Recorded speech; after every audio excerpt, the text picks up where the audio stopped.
Hi, my name is Tyler Mead, and welcome to the first ever edition of Staff Sips. Inspired by Mamrie Hart's YouTube channel, You Deserve a Drink, I will be here interviewing and making a personalized drink for each member of the Hullabaloo who is 21 and over. We do not serve alcohol to minors. So, for our very first episode, I'd like to welcome our Editor-in-Chief, Brandi Doyal. Hi. So, Brandy, for you, I know you like sweet drinks, so what I decided to make for you today is called a Brandy's Spoils. So it's going to be a sweet brandy drink with vodka and pineapple juice. All you need for this drink is vodka, pineapple juice, and orange-infused brandy, which is just oranges, orange zest, and brandy in a jar set aside for 5 days. Super easy. I've never infused before. We'll see how it works. It sounds delicious. Nice. So, our step is into a shaker full of ice. We're going to measure out some vodka.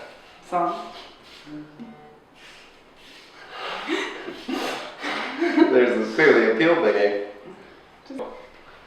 So, we're going to get vodka, which is proving difficult to open. There we go. Stupid cheap vodka. I can smell it now, so. The vodka. Oh, because it's, okay. One more time. Cool. So, into a shaker full of ice, we're going to measure out some vodka.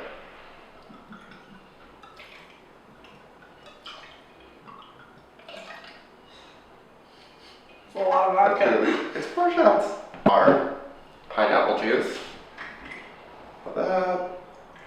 Unnamed amount. I need to go get something from the kitchen. And then we're going to take a strainer, and I'm going to ask you to hold it like this. We're going to take our orange brandy and just pour that right on in there. It smells really nice, actually. I'm gonna hand these off to Catherine real quick. It just disappears. That's what happens when we're good.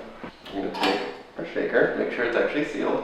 I'm gonna ask you to shake this up. Yes? How do you shake this? I don't know. You're doing great. Just keep shaking. Wait. How much do I shake? Just keep going. Just keep? Okay. Just keep shaking. This is cold. This is a lot of There's ice. Okay, that's the sign that we're done. I thought that was funny. I'm like, just keep. You're good. So, strainer. Okay.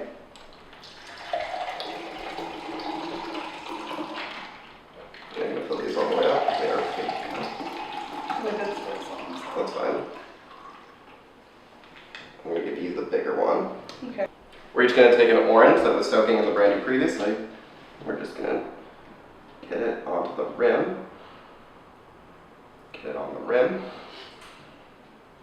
Beautiful. And we're gonna take yours, and yours is better. Cool. Awesome. So now And there you have it. Yeah. Your very own tropical, topical brandy spoils. Yay! It's really good. Oh wow. It's actually really good. Yeah, this one turned out great. Yeah, I'm very impressed. It's like really fruity and but strong at the same time. Yeah, but that has a definite I kick. eat this like every Friday. So, how did you end up joining the Hullabaloo? So, actually, really funny story. I applied for the summer journalism experience my freshman year. Didn't get in. Look at the camera. I didn't get in, and then so I was like, you know what? I'll show them. And so I came my first week of school before the general interest meeting or anything, and I was like, I want to write. So they let me write, and ever since then I've been stuck. And I've done several things, so I don't care. I love the Hullabaloo in all its capacities. And what positions have you previously held on the Hullabaloo before becoming Editor-in-Chief?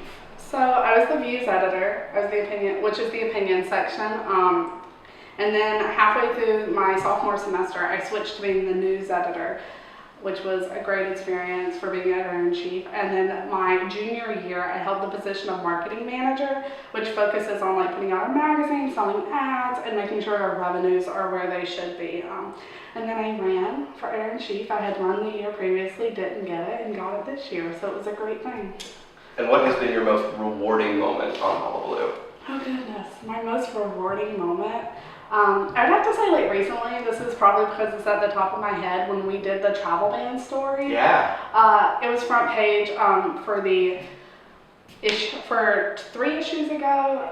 It was we pulled it together that over the weekend and we print on Wednesday nights.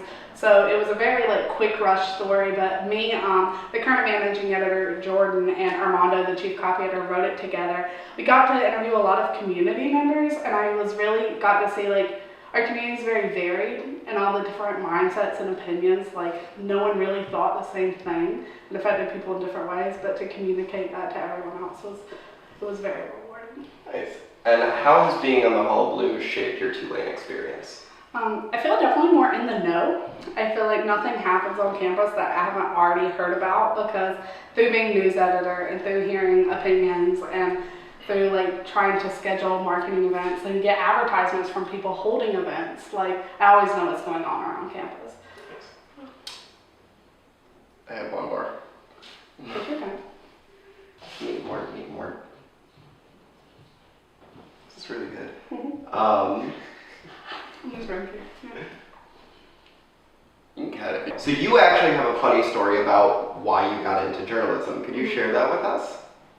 Oh, yes, I do. So I love Gilmore Girls. When I was a kid, I owned all the DVD sets of Gilmore Girls. I used to scour in the thrift shops looking for them. And Rory Gilmore, when she gets to Yale, is like, I'm going to be a journalist. She writes for her student newspaper. And then, like, I always looked up to Rory because, one, she's, like, super fashionable and cute. But, two, she's, like, a ditzy brown head. And I'm a ditzy brown head. Brown head? Like, you mean brunette? Brunette? Yes, she's a ditzy brunette, and I'm a ditzy brunette. So there was, like, definitely some identifying going on. But she never made Editor-in-Chief. It was, like, Paris or Doyle. I don't remember who made it. We're getting really into the Gilmore Girls in this edition. No, so when I watched this, I'm like, I will join my college newspaper, and I will be the editor-in-chief. And that was always my goal. For Rory, like to Rory. But yeah, and so I came to Tulane's campus, and the first issue I ever saw of the Hullabaloo was the Hullabaloo.